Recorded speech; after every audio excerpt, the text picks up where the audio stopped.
Hello mga kainday. So for today's video mga kainday ay ipapakita ko sa inyo ang biyahe namin Caloocan to La Union, tapos La Union to Benguet gamit ang aming motor na Mio Gear. So yun mga kainday, keep on watching.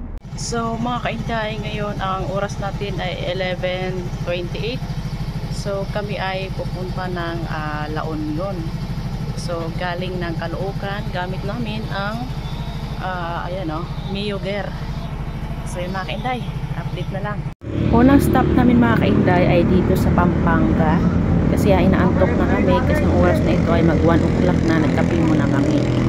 Ito yung night view mga kainday, so wala masyadong sasakyan at ito ay madaling araw na, so malapit na kami nito sa Pangasinan mga kainday, no?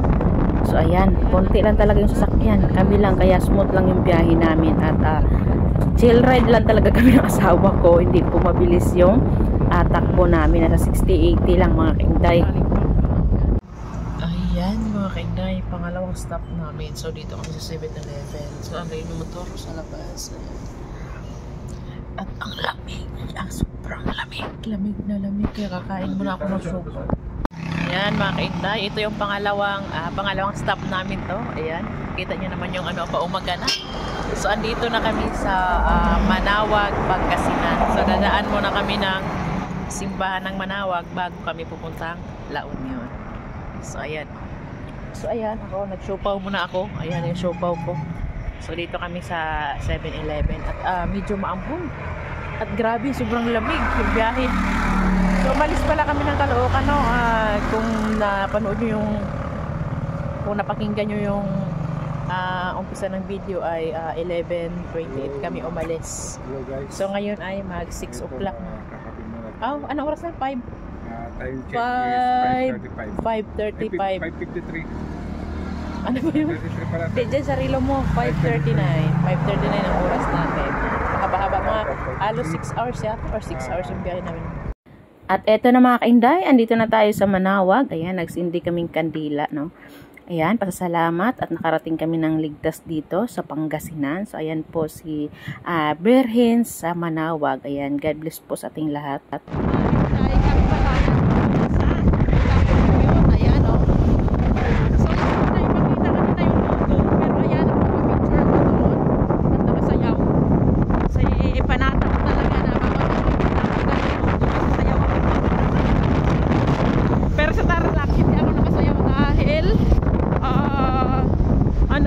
Madilim, nakalis na kanina.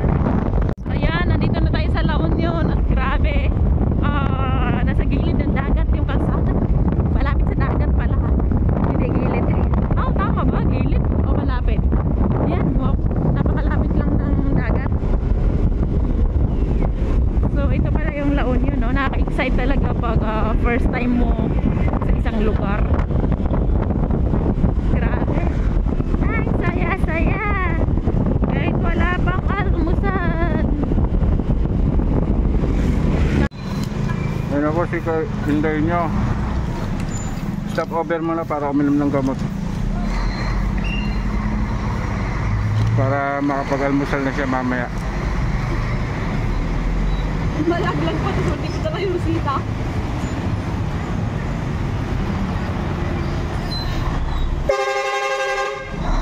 Uy, nakasama ka lang. At ayan na nga mga kainday, may nadaanan kami na kainan, kaya ayan, mag-almusal muna kami dito. At eto mga kainday, ayan yung ulam namin. So alam nyo mga kainday, yung nagastos namin sa almusal dyan ay 130 lang, no? Diba, grabe, 130 lang yan mga kainday. Ayan mga kainday, nagpahinga muna kami bago pumuntang Baknutan. Ayan, sa tapat namin ay bilihan ng mga daing at tuyo. At sa wakas mga kainday ay nakarating na kami dito sa Baknutan mga kainday, no? So ang oras na yan mga kainday ay 10:30 mga kainday, no? So nakailang stop kasi kami kainday, naka-4 yata kami na stop, no? So yun na nga mga kainday, humiga-higa na agad ako dyan sa aircon. So pagkahapon mga kainday ay namasyal po kami sa dagat kasi yung resort ni ma'am yung Nanis Resort ay malapit lang po sa dagat mga kainday. Uuwi na kami. So, dito kami natulog ng gabi. Ayan na mga kainday, excited na akong pumuntang Baguio. So, bago tayo umuwi ng Caloocan, ay dadaan muna tayo sa Baguio City mga kainday. Mga kainday, alam nyo, dito ako sa Benguet. Ayan. Yan, nasa Benguet ako. Ang ganda ng view. Yan. Yan na mga kainday. Yan, ay, ang ganda. Ayan, nasaan na tayo? Malapit na tayo sa Baguio na yata to. Baguio City lang ako. Ayan, nasa Baguio City na kami. Na kami mga kainday. So, hindi namin nakita yung Lion's Head dahil dito nga kami sa kabila ng galing sa La Union. Pero mamaya, pagbaba namin, ayan, makikita namin yun ulit mga kainday.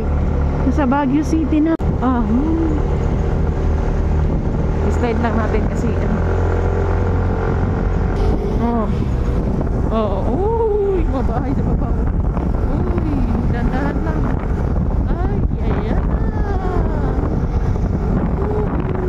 Nasa Baguio City na.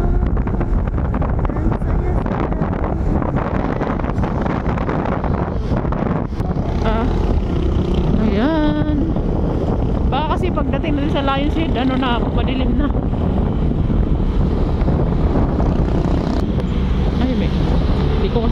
Ayan.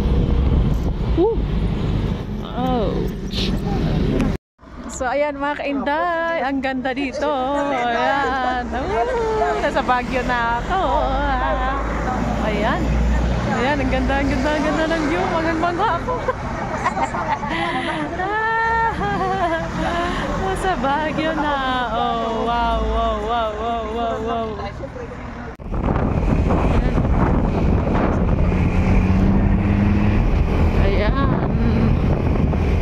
Kaganda.